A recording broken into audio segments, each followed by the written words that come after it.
me, it was a weight, for real. I was like, Stephen King, and especially these series of books. You know, I was like, how do you turn these series of books into a film? But the truth is, you know, the reaction from his fan base is really, really healthy, really good, positive for the film, positive for the casting. You know, so, you know, we're really, really excited about showing them what we've done. We knew we were stepping into something that already had its DNA, you know? At the same time, it was already built to succeed. It was already, it was clear. People have been trying to tell the story the right way for years. We hope we did. So we had good momentum going in. My guy's a yes guy, as any good devil is, you know. Gets you in the yeses, not the nos. The excess of the yeses. And so, I know what you're talking about there. Yeah. Kiss that fire and walk away whistling. So, I mean, but did I approach me if I'm the villain, which I definitely am? Walter believes he's enlightening people, you know? So is he doing that in an evil way? Sure. Is he doing that by exposing people's hypocrisy? Sure.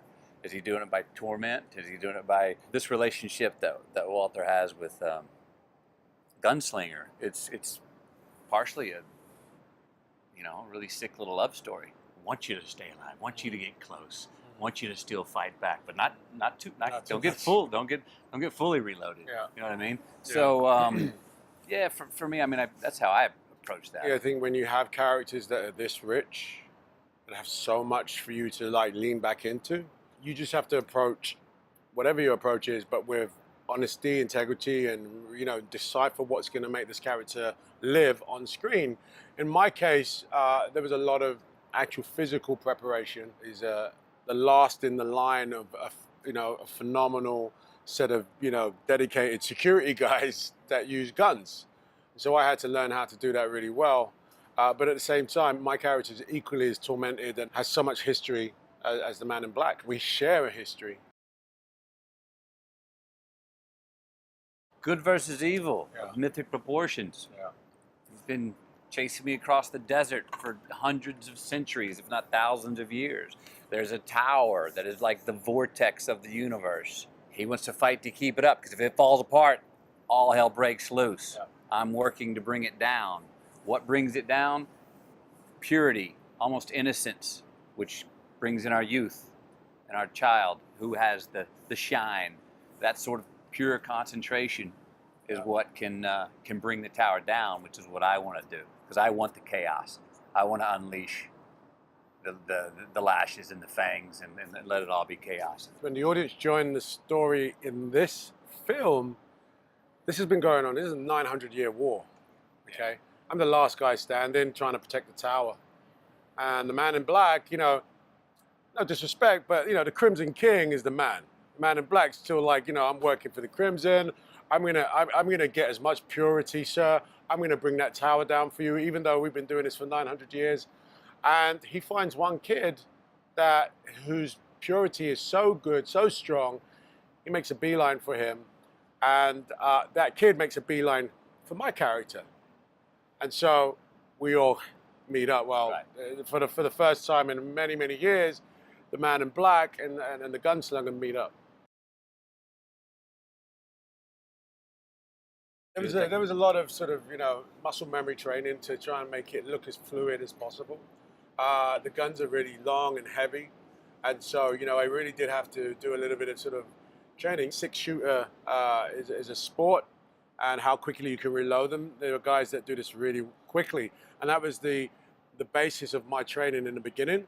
But of course, there was a certain amount of movie magic that happens to make that look as slick. But when you see the actual physical running around and shooting and aiming and pointing especially, that was all part of the training, and it was a lot of fun. You said earlier, this is really agile. Yeah, my guys are... you were off your feet, on your feet, somersaults, head over heels. I really look forward to doing that. The toughest training for me was, it really took a long time. I hope I pulled off, is the shape-shifting, like being here and showing up at another place. All right. Still working on that. No, look, I didn't. My role was very different. than Idris's. The Man in Black barely ever breaks a sweat.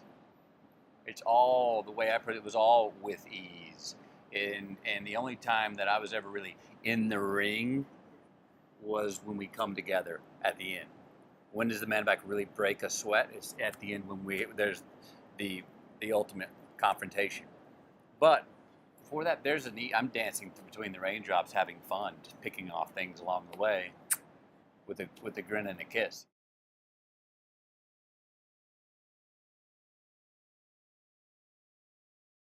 When he's working, he doesn't really like to party too much, I suppose. I don't know if that's changed.